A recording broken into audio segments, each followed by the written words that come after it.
Bollywood should stop doing PR. PR का बाप खुद कह रहा है कि Bollywood should stop doing PR. Nepo kids के गॉडफादर जिनका पूरा का पूरा करियर करण ने सिर्फ और सिर्फ पीआर के दम पर बनाया है, क्यों आज वही करण जौहर खुद कह रहे हैं कि Bollywood should stop doing PR and let their achievements speak for themselves. Bollywood should stop doing PR. It would be much better, and they should let their achievement speak for itself. It's as shocking as Sunny Leone saying is bad. आखिर ये करण जौहर को हुआ क्या है? क्यों अचानक से senseless बातों से सेंसिबल बातें बोल रहे हैं? क्यों जानवी कपूर और शनाया कपूर जैसी अपनी फेवरेट नेपो किड्स को वो पीआर से फेक तारीफें खरीदने के बजाय अपने काम पर फोकस करने को कह रहे हैं? क्योंकि इससे पहले जब भी करण जौहर से नेपो किड्स और उनके पेड पीआर के बारे में पूछा गया था तो उन्होंने हमेशा से पीआर को ही सपोर्ट किया था। वो मैं कह रहा हूँ नेपो किड के बारे में, आप उनको मत बनाओ ना स्टार्स, आप पहले ग्रास रूट पे जाओ।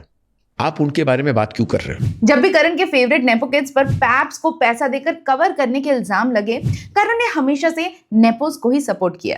आप उनके पीछे क्यों जा रहे हो? वो जब जिम जाते हैं, वो जब बिल्डिंग के बाहर आते हैं, वो जब पार्टीज पे जाते हैं, तो आप उन्हें कवर क्यों कर रहे हो? मत करो ना कवर उनको। तो क्या करण जौहर बदल गए हैं? अब वो नेपो किड्स को नहीं बल्कि रियल टैलेंट को सपोर्ट करेंगे?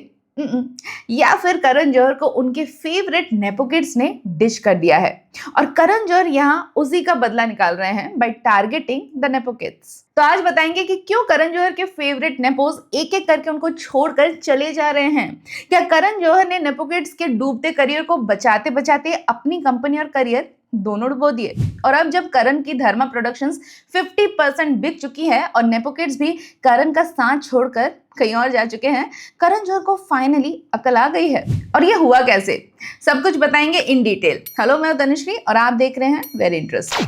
तो एक रीसेंट मीडिया इंटरेक्शन में करण जौहर से पूछा गया कि आजकल बॉलीवुड एक्टर्स अक्सर अपनी फिल्मों को मार्केट करने के लिए मेथड मार्केटिंग करते हुए दिखते हैं, और यहाँ पर स्पेशली जानवी कपूर और शनाया कपूर को मेंशन किया गया, जहां करण ने कहा कि इन एक्टर्स को अपने पेड पीआर से ज्यादा अपने काम पर फोकस करना चाहिए। Now before you delve deep into the reason कि why Karan is so salty over Janvi और Shanaya, let's understand what is method marketing. Method marketing. In recent times आपने अक्सर देखा होगा कि जब भी ये एक्टर्स अपनी फिल्म के प्रमोशंस के वक्त दिखते हैं, कोई पब्लिक अपीयरेंस देते वक्त, तो ये अपने फिल्म से रिलेटेड या उस कैरेक्टर से रिलेटेड ड्रेस पहने हुए नजर आते हैं, या फिर कोई ऐसा प्रॉप लेकर चलते हैं जो कैरेक्टर या फिल्म से रिलेटेड हो। एकदम से अपने ही फिल्म के कोई एक्टर्स के साथ दिखने लगते हैं, रेस्टोरेंट में जाते हुए, रास्ते में चाट खाते हुए। ये एक्टर्स अपनी रियल लाइफ में भी ड्यूरिंग द प्रमोशनल फेज उसी फिल्म के कैरेक्टर को प्ले करते हुए नजर आते हैं। अब हॉलीवुड में मेथड मार्केटिंग काफी यूज किया जाता है। फॉर एग्जांपल, ड्यून मूवी के प्रमोशंस के दौरान एक्ट्रेस जेंडिया ने सिनेमाकॉन 2026 में डेजर्ट थीम की एक सैंड ड्रेस पहनकर आई थी। मार्गरेट रॉबी बारबी फिल्म के प्रमोशंस में भी बारबी इंस्पायर्ड ड्रेसेस पहने दिखती थी। अब जो भी हॉलीवुड में होता है, बॉलीवुड तो उसे कॉपी करता ही है। तो बॉलीवुड में भी रिसेंटली जानवी कपूर परम सुंदरी के प्रमोशंस में परम सुंदरी थीम की टी शर्ट पहने नजर आई, तो कभी साउथ इंडियन ड्रेसेस में नजर आई, तो कभी जैस्मिन फ्लावर थीम की साड़ी में दिखी, because she played a south Indian character in the film. Shanaya Kapoor की फिल्म तू या मैं के प्रमोशंस में भी एक एलिगेटर रेप्लिका को यूज किया गया था। क्रोकोडाइल जी थोड़ा लेफ्ट में, हाँ वो पैप्स हमारे थोड़ा लेफ्ट में देखेंगे, हाँ थोड़ा स्माइल कर सकते हैं क्या इनके लिए? But the question is कि why Karan Johar is suddenly speaking against method marketing? क्योंकि अपने टाइम तो करण ने भर भर कर मेथड मार्केटिंग करी थी उसी जानवी कपूर के साथ, जिनकी मेथड मार्केटिंग पर अब वो इतना ज्ञान दे रहे हैं। During the promotions of the film Mister and Mrs Mahi produced by Karan Johar himself, Karan ने मेथड मार्केटिंग की छड़ी लगा दी थी। Starting from Janhvi wearing number 6 Mahi printed sari blouses to over excitedly cheering for Mumbai Indians in the gallery wearing again a Mr. and Mrs. Mahi t-shirt. और जब उससे भी पेट नहीं भरा तो करण जौहर ने खुद अपने प्रोडक्शन हाउस के YouTube पर दोनों कास्ट मेंबर्स के साथ एक पॉडकास्ट कर डाला, जहां पर वो नेपोटिज्म की चर्चा करते हुए नजर आए। खुद ही पूछ रहे थे कि बॉलीवुड में नेपोटिज्म है क्या? मुझे तो नहीं दिखता। अगर राजकुमार तुमको दिखता है तो बेटा बताओ जरा। Have you experienced? Have you felt it? Have you seen it around you? What are your genuine thoughts about it? खुद ही सवाल कर रहे हैं, जवाब भी खुद ही दे रहे हैं। I know any single insider who's still perhaps on top of their game, getting the best work, getting incredible opportunities if they haven't proven that out. Totally.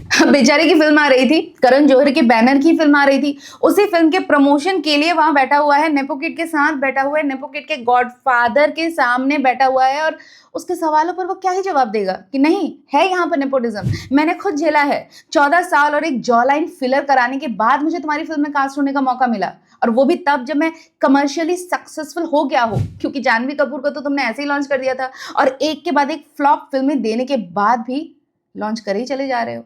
वरना नेपोटिज्म को लेकर राजकुमार की क्या असली सोच है वो तो पहले ही बता चुके हैं। I just feel bad when somebody is so bad, and I still have to see him or her in 25 films just because he's somebody's son or daughter. Karan Johar अब खुद मानते हैं कि आज बॉलीवुड में जो भी एक्टर्स के बारे में छापा जाता है, उनकी तारीफें की जाती है, everything is part of paid PR. Because unfortunately, all of PR is now paid PR. So if you want to say you're looking gorgeous, you just have to pay. If you want to say that you're the best actor on planet Earth, you have to pay. और अब जो करण जौहर का ये paid PR या फिर method marketing को लेकर concern आया है, वो ऐसे ही नहीं आया, और स्पेशली ये जो दो एक्टर्स का बहुत ही सोच समझकर नाम इस क्वेश्चन में लिया गया है या फिर बुलवाया गया है। Now like Janvi and Shania. तो असली बात यह है कि अब तक जानवी कपूर को करण जौहर की टैलेंट मैनेजमेंट एजेंसी मैनेज कर रही थी, लेकिन recently Janhvi Kapoor has left Karan Johar Dharma corner store artist agency, जो उनके करियर की स्टार्टिंग से उन्हें मैनेज कर रही थी। जानवी कपूर अब चली गई हैं द कलेक्टिव आर्टिस्ट नेटवर्क के पास, which represent stars like Deepika Padukone, Rashmika Mandanna, और इसी के बाद करण की इतनी जल गई है कि वो अपनी जली पर बार बार पीआर करते फिर रहे हैं, और हर एक पॉडकास्ट में जा जाकर एक्टर्स को इनसिक्योर और डिसलॉयल बता रहे हैं। Then there are always nobody's really loyal. Every 2 years people are shifting from one agency to the other. और यहाँ एग्जैक्टली जानवी कपूर के धर्मा कॉर्नरस्टोन छोड़ने के बाद करण का ये स्टेटमेंट आया। Nobody's loyal in this business. Actors just keep hopping and skipping. So you put 2 years of your life into talent and then they suddenly move to somebody else. और जानवी कपूर ने दूसरी एजेंसी पकड़ ली तो करण जौहर को इतनी मिर्ची लग गई कि अपना दुखड़ा रोने के लिए भी वो पीआर का इस्तेमाल कर रहे हैं। लेकिन सच तो ये है कि करण जौहर से ज्यादा डबल स्टैंडर्ड इंसान शायद पूरी इंडस्ट्री में नहीं है। ये वही करण जौहर हैं जिन्होंने जब जानवी कपूर उनके साथ एसोसिएटेड थी तो कॉफी विद करण में जानवी कपूर को सारा अली खान से हॉट बताया था। Well, Janvi, let me tell you, on the upside, you are the hotter one today on that couch. You are the hotter one, Janvi. और सारा अली खान की चॉइस ऑफ आउटफिट को बैड ड्रेसिंग बताया। Yeah, really bad dressing. Okay. And he did not stop at that. Karan Johar even went on to hug Janvi जब वो hamper नहीं जीत पाई और कहा कि कोई नहीं बेटा, हैम्पर नहीं जीता तो क्या हुआ? I will give you many more movies in return. Never mind, you get a hug and love. And many lovely movies. Yes, yeah, he can do lovely movies. This entire episode was so toxic कि करण जौहर ने एक नहीं कई जगह सारा को जानवी से कम project करने की कोशिश की। जानवी को प्रिंसेस बुलाया गया। Do you realize that in many ways, while you all have so much in common, Janvi is a bit of a princess in her house, raised in a certain way. जबकि सारा को उनके parents के separation के around hurtful questions पूछे गए। That you know that you've come from a turbulent married relationship within your family, as opposed to her completely protective upbringing, so to say. There is that point of difference. Karan Johar ने हमेशा से coffee with Karan को as a PR marketing tool use किया है, हथियार की तरह use किया, जहां वो अपने फेवरेट नेपो किड्स को बुलाकर जिन्हें वो पसंद करते हैं उनकी तारीफ किया करते हैं, और जिन्हें वो नहीं पसंद करते तो डेलिबरेटली उनका मजाक उड़ाया जाता है। Ranbir Kapoor, Very hot. Imran Khan, Extremely hot. Sushant Singh Rajput. Huh? जब सारा अली खान और जानवी कपूर कॉफी विद करण में आए तो उस वक्त जानवी कपूर को करण जौहर की टैलेंट मैनेजमेंट एजेंसी धर्मा कॉर्नरस्टोन आर्टिस्ट एजेंसी मैनेज कर रही थी, लाइक आई सेड बिफोर, और सारा को द कलेक्टिव नाम की टैलेंट मैनेजमेंट एजेंसी मैनेज कर रही थी। कॉफी विद करण का ये एपिसोड आया था जुलाई 2022 में, और फिर अचानक से सितंबर 2022 में करण जौहर को फील होता है कि उन्हें सारा अली खान के साथ ऐसा नहीं करना चाहिए था, and he felt so guilty.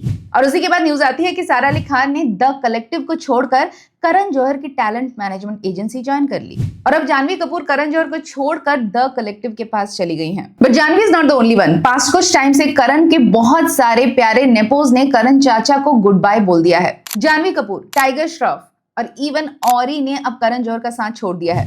Kartik Aaryan भी एक टाइम पर करण जौहर के साथ एसोसिएटेड थे, लेकिन उन्होंने जितनी जल्दी एसोसिएट किया उससे भी जल्दी वहां से निकल लिए। As per report, Karthik associated himself with Dharma in November 2025 and by January 2026, he left Dharma Cornerstone. So the question is कि why actors are walking away from Karan Johar's talent agency? इसके लिए ना करण जौहर ही जिम्मेदार है। करण जौहर की सबसे बड़ी strategy ही उनकी सबसे बड़ी दुश्मन बन गई। Let me explain.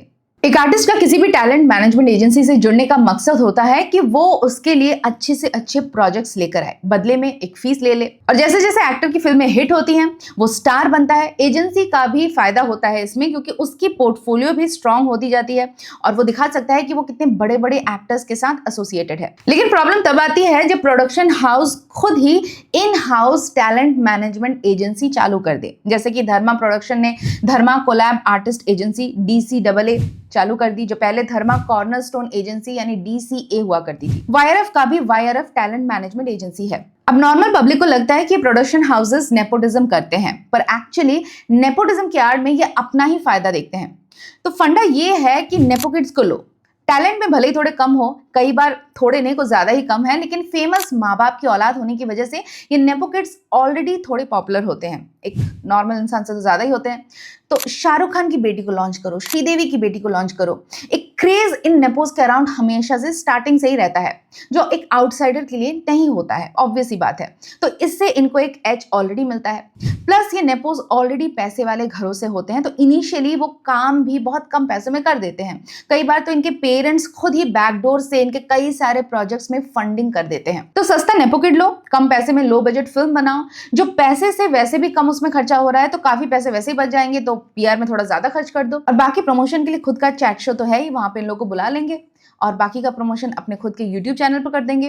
और फिर भले ही कोई थिएटर में फिल्म देखने चाहे आए या न आए, इस फिल्म के सैटेलाइट राइट्स, OTT राइट्स, इन सबको बेचकर मुनाफा तो हो ही जाएगा। और इसी मेंटालिटी के चलते पिछले काफी टाइम से करण जौहर एक के बाद एक चप्पल छाप मूवीज अपने प्रोडक्शन हाउस से बनाते चले जा रहे थे, जिनमें इन्हीं बेरोजगार नेपो किड्स को धड़ल्ले से काम मिलता चला जा रहा था। एक फिल्म फ्लॉप होती, करण दूसरी फिल्म में कास्ट करने लग जाते। Domestic rights, overseas rights, OTT सब मिलाकर मूवी घिसते घिसते 50 करोड़ वाली मूवी 60 करोड़ तो कमा ही लेगी, और ऐसे हमेशा से ये प्रॉफिट में रहते रहे until recently। क्योंकि अब इनका ये प्रॉफिट और लॉस वाला फॉर्मूला बॉक्स ऑफिस में भी फेल हो रहा है। धर्मा प्रोडक्शंस की लास्ट 10 फिल्म्स में से 8 फिल्म्स तो इतनी फ्लॉप रही कि इनका पड़ता भी नहीं रिकवर हो पाया। यानी जितने भी ये फिल्में बनी थी, करण उतना भी रिकवर नहीं कर पाए।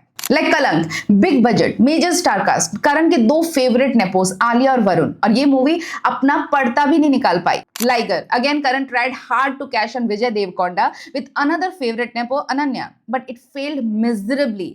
90 करोड़ की बजट की फिल्म बॉक्स ऑफिस पर सिर्फ 60 करोड़ ही मुश्किल से कमा पाई। नेक्स्ट मेजर फ्लॉप थी 2023 की फिल्म सेल्फी, बजट थी 100 करोड़ और इस फिल्म ने कमाए थे सिर्फ 23 करोड़। फिर 2024 में 2 और सुपर फ्लॉप फिल्म्स, एक आलिया भट्ट की जिगरा जो 90 करोड़ की फिल्म थी और सिर्फ 33 करोड़ ही कमा पाई, और दूसरी फिल्म थी करण जौहर की फेवरेट सिद्धार्थ मल्होत्रा स्टारर योद्धा, जो 55 करोड़ के बजट में बनी थी लेकिन सिर्फ 35 करोड़ ही कमा पाई। 2025 में और 3 मेजर फ्लॉप्स दिए। धड़क 2, 60 करोड़ का बजट, 30 करोड़ कमाए। दूसरी फिल्म थी तू मेरा मैं तेरी मैं तेरा तू मेरा, जो भी था, starring Kartik Aaryan and favourite nepo Ananya Panday, जो 90 करोड़ की बजट पे बनी थी और मुश्किल से 50 करोड़ का बिजनेस कमाई थी। एक और फिल्म थी होम बाउंड, जो इन सब में शायद सबसे बेटर फिल्म मानी जा सकती है, लेकिन इस फिल्म पर भी 2021 के एक इंडिपेंडेंट शॉर्ट फिल्म दिहाड़ी से कॉपी करने के इल्जाम लगे थे। लेकिन अब लगता है कि ऑडियंस का धर्मा पर से विश्वास पूरी तरह से उठ चुका है। इस फिल्म को थिएटर में बहुत ही ठंडा रिस्पॉन्स मिला था। 25 करोड़ की बजट में बनी इस फिल्म ने बहुत ही मुश्किल से 5.6 करोड़ रुपीस कमाए। थिएटर में ऑडियंस के रिएक्शन से डर कर धर्मा ने कई प्रोजेक्ट्स डायरेक्ट टू OTT ही बेच दिए, जैसे कि ए वतन मेरे वतन, नादानियां, बट वहां पर भी इन फिल्मों को किसी ने नहीं देखा और ऐसे धर्मा प्रोडक्शंस भयंकर लॉसेस में चलने लगी। एंड बाय द ईयर 2024 धर्मा को अपने 50% शेयर्स बेचने पड़े। To survive the downfall. और अब तो करण शायद इतना डर गए हैं कि नए नेपोर्स को लॉन्च करने से पहले भी 10 बार सोच रहे हैं। ये 2021 में Shanaya Kapoor joined DCA। In the year 2022 Dharma even announced Shanaya Kapoors debut film बेधड़क। फिल्म के टीजर पोस्टर भी रिलीज हो गए थे, बट देन न्यूज आई कि ये फिल्म बनने से पहले ही बंद हो गई, जिसकी वजह से शनाया कपूर ने आंखों की गुस्ताखियां से अपना डेब्यू किया। Shanaya's mom Maheep Kapoor wanted her to get a grand launch like her cousin Janhvi, लेकिन उनका बेधड़क शेल्फ हो जाता है, जिसकी वजह से करण और उनके रिश्तों में भी थोड़ा फर्क तो पड़ा ही है। Mahip Kapoor herself went on record and said कि her daughter Shanaya was traumatized when her Dharma launch was shelved। और शायद इसीलिए जानवी कपूर के साथ शनाया भी अब करण के टारगेट में है।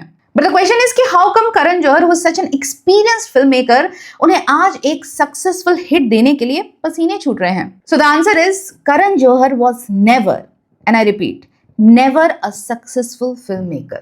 इनफैक्ट नेपोकिड्स को छोड़ो, बॉलीवुड में करण जौहर से ज्यादा सेल्फ PR शायद ही किसी एक्टर ने कराया हो। डायरेक्टर्स को तो छोड़ ही देते हैं, करण का पूरा करियर ही PR मेड है। अब करण की डायरेक्टोरियल डेब्यू आई थी इन द ईयर 1998 कुछ कुछ होता है, और अपने 28 साल के फिल्मी करियर में करण जौहर ने जो फिल्में खुद डायरेक्ट की हैं वो हैं कुछ कुछ होता है इन 1998, 2001 में कभी खुशी कभी गम, फिर 2006 में कभी अलविदा ना कहना, 2010 में my name is Khan and 2012 में स्टूडेंट ऑफ द ईयर, फिर 2016 में ऐ दिल है मुश्किल एंड 2023 में रॉकी और रानी की प्रेम कहानी। बीच में 3 शॉर्ट फिल्म्स भी डायरेक्ट की थी, लेकिन ये ऑन्थोलॉजी फिल्म्स थी जो करण ने अकेले नहीं की थी, तो इनको हम छोड़ देते हैं। वैसे भी इन तीनों में से सिर्फ एक ही चल पाई थी। तो 28 साल में सिर्फ 7 फिल्में, और इसमें से हिट कितनी थी? सिर्फ कुछ कुछ होता है, Kabhi Khushi Kabhi Gham, my name is Khan and student of the year, सिर्फ 4। और उसमें से भी पहली 3 ही थी जो मेजर हिट थी। लेकिन फिर भी इन्हीं 3-4 फिल्मों को डिस्कस कर करके करण जौहर पूरे में अपने बारे में गाते चले जा रहे हैं 28 साल से। जहां भी देखो वही 28 साल पुरानी फिल्म को डिस्कस करते चले जा रहे हैं और उसी का क्रेडिट ले रहे हैं। कुछ कुछ होता है, कुछ कुछ होता है, कुछ कुछ होता है। I remember telling my father that I want to work with Mr. Bachchan, Mrs. Bachchan, Shahrukh, Kajal, Hrithik Roshan and Kareena Kapoor, and he thought I'd gone mad। मैंने ये जो कास्ट थी, अमित जी, जया जी, शाहरुख, काजल, ऋतिक और करीना, इन सबको एक दिन में मैंने साइन किया। Oh my God! Oh my God! Oh my God! Karan Johar का PR मोड हमेशा एक्टिव रहता है। तो क्या हुआ कि फिल्में एक के बाद एक पिट रही हैं, सेलिब्रेटिंग 20 इयर्स ऑफ कुछ कुछ होता है, और आगे करण जौहर 5 पॉडकास्ट, 10 इंटरव्यूज और 15 अपीयरेंसेस लेकर अगले साल फिर कोई और फिल्म 25 साल पूरे कर लेगी और उस पर एक और कैंपेन चला देंगे, और बीच बीच में कोई मेजर रियलिटी शो में एज ए जज बनकर आ जाएंगे, और फिर हर साल कॉफी विद करण तो है ही, तो वहां पर तो आएंगे ही। और अब जब इनके नेपो किड्स इनकी डूबती नाव को छोड़कर चले जा रहे हैं, he wants Bollywood to stop doing PR. So Karan, if you genuinely think that Bollywood should stop doing paid PR, then let it begin from you. That's it for today. जितना भी करण जौहर को इग्नोर करने की कोशिश करो ना, वो कुछ ना कुछ कंटेंट दे ही देते हैं। Anyways, good for us. We are not complaining. What's your take on Karan Johar's paid PR statement and nepo kids जो अब उन्हें abandon करके चले जा रहे हैं? आपका इस बारे में क्या सोचना है? मुझे अपने व्यूज कमेंट सेक्शन में जरूर बताना, और मैं मिलती हूँ नेक्स्ट संडे ठीक रात 9 बजे बॉलीवुड से जुड़ी एक और कहानी के साथ जो होगी वेरी इंटरेस्टिंग।